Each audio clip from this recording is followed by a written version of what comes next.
Hi, I'm Stephen with AlbertaUrbanGarden.ca. Perennials are plants that you can plant once and reap the benefits for years to come. On today's episode, I'm going to go through planting one of my favorite spring crops, asparagus. A full list of the perennials that I grow in my urban orchard can be found in the description below. Asparagus produces edible spears in the spring and can be grown in a wide variety of colors. This year, I have planted green, purple, and white asparagus in my garden. Asparagus is hardy from zones 2 to 8. However, there are a few varieties that are much hardier to warmer climates.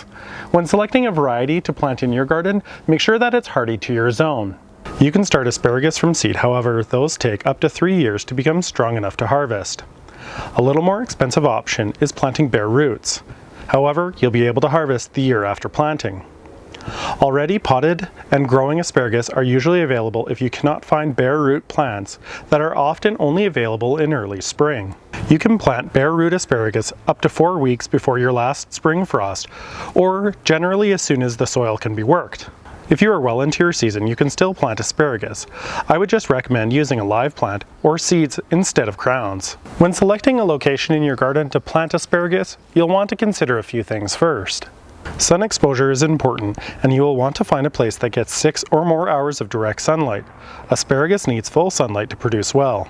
You'll also want to consider that the fern will grow throughout the season, reaching a total height between 1.5 and 2 meters tall, or 5 to 6.5 feet, meaning plants in the immediate vicinity may be shaded as the season goes on.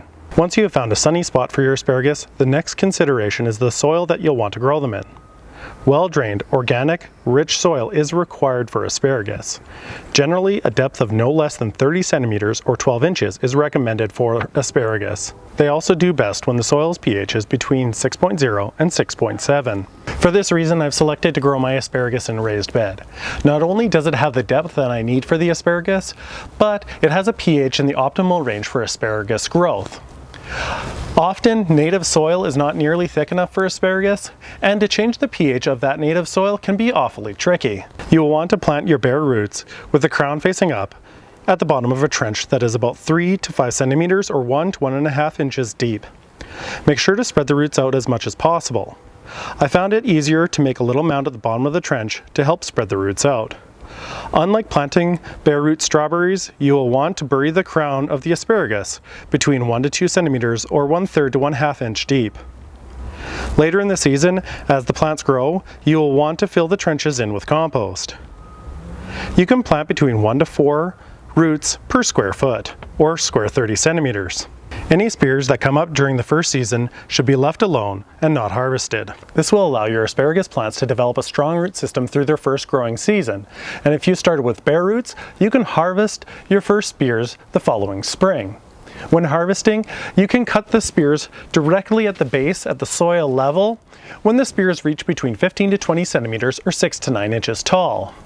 You can start harvesting your spears as early as they come up and ending in late May, allowing the fern to take over throughout the remainder of the growing season, recharging your roots for next year's harvest.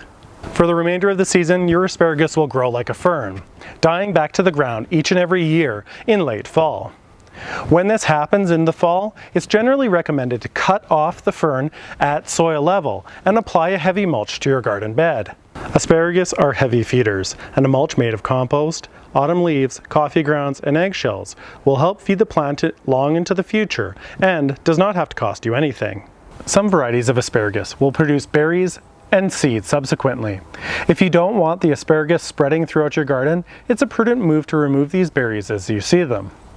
A simpler method may be to find a variety that only produces male spears. Male spears do not produce berries, hence eliminating the need to watch out for them.